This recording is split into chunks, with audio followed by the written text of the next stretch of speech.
Hello everyone, welcome to my channel tips on mathematics. और linear algebra के आज के इस वीडियो में हम जो है एक इम्पॉर्टेंट थ्योरम डिस्कशन करने वाले हैं जो कि है लीनियरली डिपेंडेंट और लीनियर कॉम्बिनेशन से रिलेटेड। ठीक है, देखो लीनियर डिपेंडेंट इंडिपेंडेंट क्या होता है, ये सारे सेट ऑफ वेक्टर्स के बारे में आपको मैंने बता दिया है और इसके वीडियोज़ मैंने अपलोड ऑलरेडी कर दिया है। ठीक है, विद एग्जाम्पल के साथ, आपको कोई दिक्कत नहीं होगा। एक बार आप वीडियो देख लीजिए ताकि आप जो है लीनियरली डिपेंडेंट क्या होता है वो आप समझ जाए, लीनियर कॉम्बिनेशन क्या होता है वो आप समझ जाए। ठीक है, अब देखो ये थ्योरम इम्पोर्टेंट इसीलिए है क्योंकि ये प्रीवियस के कई बार जो है देखा गया है कि अलग अलग यूनिवर्सिटीज़ में अलग अलग ईयर में ये पूछा गया है। तो आप अगर इनमें से किसी भी यूनिवर्सिटीज़ में हैं तो ये वीडियो आपके लिए बहुत हेल्पफुल है।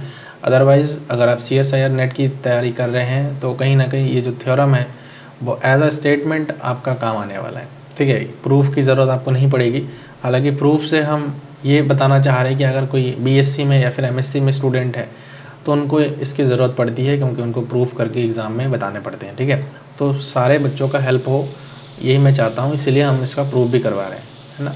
तो चलिए स्टेटमेंट को रीड करते हैं और वन बाय वन हर एक चीज़ को विद एग्जाम्पल के साथ एक एक लाइन को समझेंगे, आपको कोई दिक्कत नहीं हो। ठीक है, थ्योरम क्या कहता है, let the set of non zero vectors v1 v2 vn of vector space Vf is LD if and only if sum u r is greater than equal to 2 and less than equal to n is a linear combination of the preceding।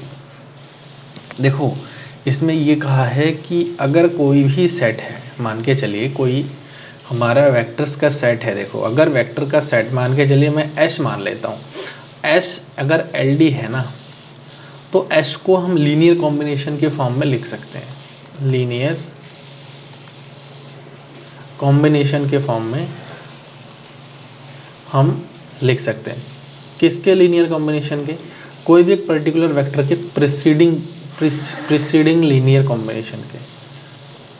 ठीक है, preceding linear combination के form में लिख सकते हैं। और दूसरा चीज़ ये है कि अगर Li है, अगर लीनियर कॉम्बिनेशन है तो उसको हम LD बोल सकते हैं। अगर प्रीसीडिंग वेक्टर्स के कोई भी एक प्रीसीडिंग वेक्टर का लीनियर कॉम्बिनेशन है तो उस सेट को हम LD बोल सकते हैं।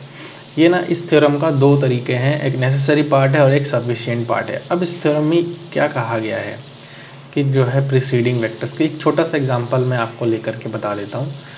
देखो अगर मेरे पास एक सेट है, ठीक है, S सेट है और इस सेट में 1 0 और जो है 0 1 और 1 कॉमा यहाँ पे 1 कॉमा 1 है। तो यहाँ पर जो है मैं क्या कर सकता हूँ, ये जो वेक्टर है हमारा, ये वाला जो वेक्टर है, इस वेक्टर को हम जो है बाकी वेक्टर्स के उसमें लिख सकते हैं। देखो कैसे, जैसे 1 कॉमा 1 हो गया।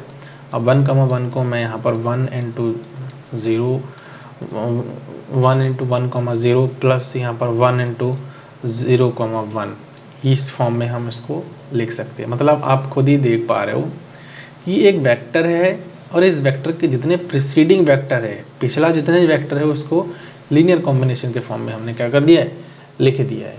ये सिंपल सा एग्जांपल था।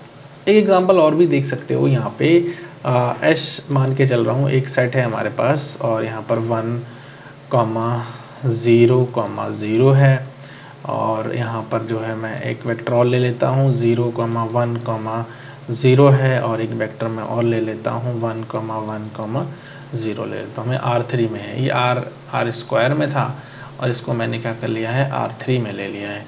अब यहाँ पर देखो इस वेक्टर को भी हम जो है प्रीसीडिंग वेक्टर्स के लीनियर कॉम्बिनेशन के फॉर्म में लिख सकते हैं। लाइक यहाँ पर मैं अगर लिखूँ 1 कॉमा 1 कॉमा 0 को मैं ऐसे लिख सकता हूँ 1 into 1 comma 0 plus 1 into 0 comma 1 comma 0 के फॉर्म में लिख सकता हूँ।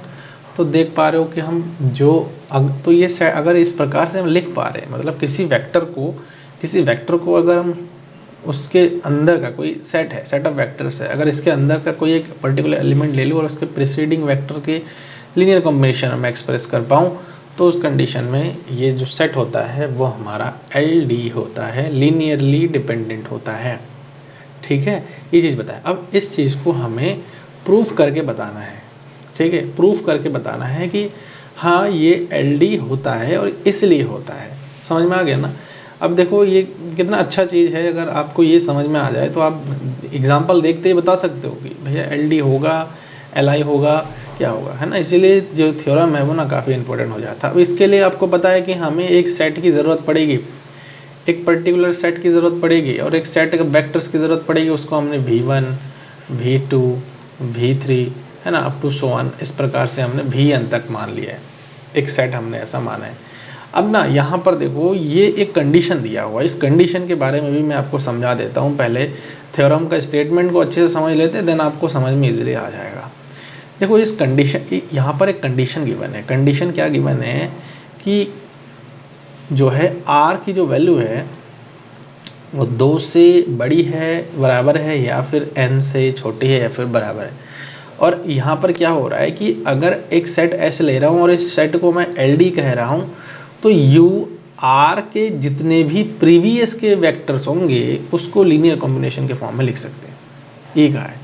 अब मैं यहाँ पर कुछ एक छोटा सा एग्जांपल लेता हूँ, उससे आपको समझ में आ जाएगा।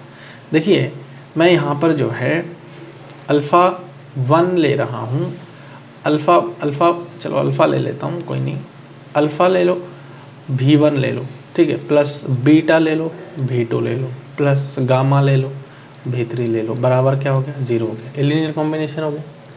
अब मैं कोई भी एक वेक्टर उठाऊँ, V3 को, V3 उठा लेता हूँ, तो गामा माइनस का गामा V3 बराबर क्या हो जाएगा, माइनस का यहाँ पर alpha V1 plus beta V2। तो आप देख पा रहे हो कि मैं यहाँ पर V3 को अगर मैं लिखूँ, ये जो वेक्टर है V3, कोई वेक्टर ले रहा हूँ मैं, कोई वेक्टर है, उसको हम लीनियर कॉम्बिनेशन के फॉर्म में लिख पा रहे हैं। देखो तो माइनस का यहाँ पर हो जाएगा अल्फ़ा अपॉन गामा V1, फिर माइनस का बीटा अपॉन गामा V2। तो आप देख पा रहे हो कि हम जो है लीनियर कॉम्बिनेशन के फॉर्म में लिख पा रहे हैं, है ना, किसको, V3 को उसके बाकी प्रीवियस के लीनियर कॉम्बिनेशन के फॉर्म में लिख पा रहे हैं। किसके लीनियर कॉम्बिनेशन के फॉर्म में लिख पा रहे हैं, V1 और V2 के लीनियर कॉम्बिनेशन के फॉर्म में लिख पा रहे हैं। ऐसी में अगर बात करूँ कि जो V2 है, मान के चलिए इसमें हमारा V2 ही टर्म है, एक यहाँ पर जो है आप समझ लीजिए इस चीज़ को, alpha V1 plus beta V2 is equal to 0। अब मुझे V2 के प्रीवियस में कितना है, V1 है, तो मैं यहाँ पर क्या कर देता हूँ, beta V2 is equal to minus का अल्फ़ा V1, ठीक है, अल्फ़ा V1। तो यहाँ पर V2 को माइनस का अल्फ़ा बट्टा बीटा V1 के फॉर्म में, लीनियर कॉम्बिनेशन के फॉर्म में मैंने लिख दिया है। अब अगर मैं वहीं पर बात करूँ कि हमारे पास सिर्फ और सिर्फ क्या है, हमारे पास सिर्फ और सिर्फ अल्फ़ा 1 है, अल्फ़ा V1 है, alpha V1 is equal to 0 है। अब इसके प्रीवियस में तो कोई वेक्टर है ही नहीं, इसके प्रीवियस में कोई वेक्टर है ही नहीं, और जब प्रीवियस में कोई वेक्टर नहीं होता है तो उस कंडीशन में मतलब कोई वेक्टर इसके प्रीवियस में तो है ही नहीं ना, यहाँ पर कोई वेक्टर होना चाहिए तभी जाकर के उसको लेने को मिलता है। जब इसीलिए 1 की तो बात आ ही नहीं रही है, मतलब इसीलिए यहाँ पर 2 से स्टार्ट हुआ है, ये चीज़ ध्यान रखना, इस चीज़ को हमें प्रूफ करके बतानी है। ये 2 से स्टार्ट होनी चाहिए, R की जो वैल्यू है वो हमारा 2 से स्टार्ट होनी चाहिए। समझ में आ गया ना कि हमारा जो है 1 को हम अल्फ़ा V1 को हम किसके लीनियर कॉम्बिनेशन के फॉर्म में लिखे, हमारे पास कोई ऑप्शन नहीं बचा है, प्रीवियस के कौन से लीनियर कॉम्बिनेशन के फॉर्म में लिखे। देखो 3 सेट ऑफ वेक्टर्स के लिए तो ये सही था, 3 सेट ऑफ वेक्टर्स के लिए तो हमने कर दिया, ये सही था, ठीक है, ये सही हो गया था। लेकिन वहीं पर अगर मैं बात करूं 2 vector of set of vectors के लिए, वो भी हमारे पास ट्रू था। लेकिन जब 1 वेक्टर सेट ऑफ वेक्टर्स की बात आ रही थी तो वहाँ पर हम जो है प्रीवियस में कोई वेक्टर बचा ही नहीं है, तो लीनियर कॉम्बिनेशन हो ही नहीं सकता। इसका मतलब हमारे पास 2 तो होना ही चाहिए, एटलीस्ट 2 वेक्टर तो होनी ही चाहिए, ठीक है। तो लीनियरली डिपेंडेंट बताने के लिए कहने का मतलब ये है। तो मुझे लगता है कि थ्योरम का स्टेटमेंट यहाँ तक आकर के आपको समझ में आ गया है। अब जो है हम इसके प्रूफ पर चलेंगे और एक एक करके 1 बाय 1 प्रूफ करके मैं आपको बताऊंगा ताकि आपको अच्छे से क्लियर हो। देखो सबसे पहले तो हमें क्या करनी पड़ेगी, एक सिंपल सा सेट हमें यहाँ पर लेट करनी पड़ेगी। Let H is equal to V1 V2 V3 up to so on Vn, ठीक है। हमने जो है सेट ऑफ n वेक्टर्स को यहाँ पर मान लिया है और हम ये पहले 2 पार्ट है। सबसे पहले तो हमारे पास 2 पार्ट है और उस 2 पार्ट में हमें सबसे पहले देखो, अगर यहाँ पर देखो LD है, इफ़ एंड ओनली इफ का केस है। अगर LD है तो उसको प्रीसीडिंग लीनियर कॉम्बिनेशन के फॉर्म में, प्रीसीडिंग लीनियर वेक्टर मतलब UR के प्रीसीडिंग लीनियर वेक्टर के UR वेक्टर के लीनियर कॉम्बिनेशन में हम लिख सकते हैं, है ना। और अगर UR वेक्टर के प्रीसीडिंग लीनियर कॉम्बिनेशन है तो हम उसको LD प्रूव करेंगे। तो सबसे पहला जो पार्ट है, नेसेसरी पार्ट है, उसको हम क्या मानेंगे, अभी LD मानेंगे। Suppose H is LD। अगर H LD है तो लीनियरली डिपेंडेंट के लिए मैंने आपको एक चीज़ बताया था, और वो ये था कि अगर हमारे पास कुछ स्केलर्स है, हम इसको ऐसे बोल देंगे लीनियर कॉम्बिनेशन में। देखो ऐसे, अगर यहाँ पर α1 U1 plus α2 U2 up to so on plus αn U1 is equal to 0 मैंने बताया था। और इसको, ये जो कॉम्बिनेशन है, ये LD तब था जब ये सारे के सारे स्केलर्स, है ना, नॉट ऑल ज़ीरो, ठीक है। जहाँ पर लीनियरली इंडिपेंडेंट की बात करते हैं वहाँ सारे के सारे जो स्केलर्स होते हैं वो हमारे ज़ीरो होते हैं, लेकिन लीनियरली डिपेंडेंट की जब बात करते हैं तो सारे के सारे स्केलर्स हमारे ज़ीरो नहीं होने चाहिए। एटलीस्ट 1, 2 या फिर कुछ इस प्रकार का जो है, एटलीस्ट एक तो हमारा नॉन ज़ीरो होना ही चाहिए। सारे के सारे जीरो, कुछ जीरो हो सकता है, बाकी एक नॉन जीरो होना चाहिए। तो यहाँ पर इसी कॉन्सेप्ट का यूज़ कर रहे हैं, और यहाँ पर वही चीज़ मैंने लिखा है। Suppose H is LD then there exist scalar, कुछ स्केलर एग्जिस्ट करेगा ही करेगा, जैसे α1 α2 up to so on αn, ये सारे के सारे फील्ड में से आ रहे हैं, not all zero, such that जो हमारे पास लीनियर कॉम्बिनेशन होगा वो इस प्रकार से होगा, है ना। अब हम क्या कर रहे हैं, एक लार्जेस्ट पॉजिटिव इंटीजर मानेंगे। Let R be the largest positive integer such that AR does not equal to 0। अब यहाँ पर बात इंपॉर्टेंट है और इसको हमें समझना है। क्वेश्चन में ही दे रखा है, R के लिए बोल रखा है कि अगर एक सेट ऑफ वेक्टर है तो R जो है सबसे बड़ी है। देखो, अगर एक सेट ऑफ वेक्टर है तो R सबसे बड़ी है। मान के चलिए कि U1 U2 U3 up to so on UR, ये सबसे बड़ी जो है R जो है लार्जेस्ट पॉजिटिव इंटीजर है। समझ में आ गया, लार्जेस्ट पॉजिटिव इंटीजर है। तो जब R हमारा लार्जेस्ट पॉजिटिव इंटीजर है, हम ये मान के चल रहे हैं यहाँ तक तो सारे के सारे जो इसके साथ जो स्केलर होंगे वो नॉन ज़ीरो होंगे। चलो इसको मैं एक बार और भी ओपनली इसको खोल के अच्छे से बता देता हूँ आपको मैं, ताकि आपको चीज़ें और भी क्लियर हो। देखो, हमारे पास अगर LD सेट है तो हम ये चीज़ कहेंगे, क्या कहेंगे, α1 V1 plus α2 V2 plus up to so on plus αn Vn is equal to 0।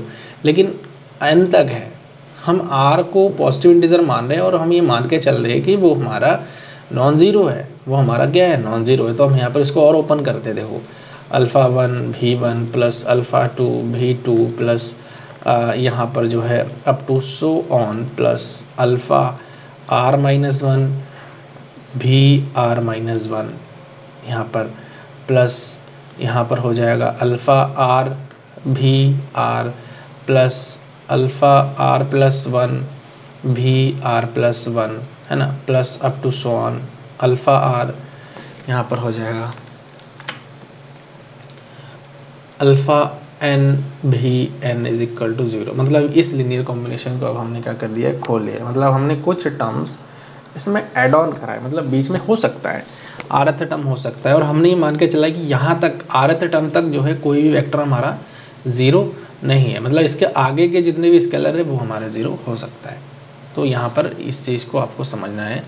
यहाँ पर हमने क्या किया है, इसको आप देखिए, यहाँ से हमने ये माना है कि let R be the largest positive integer such that जो AR है, अल्फ़ा R है, वो डज नॉट इक्वल टू 0 है। मतलब यहाँ पर आप देखिए α1 V1 α2 V2 up to so on alpha R minus 1 VR minus 1 alpha R VR plus alpha R plus 1 VR plus 1 plus up to so on alpha n Vn is equal to क्या हो गया, 0 हो गया।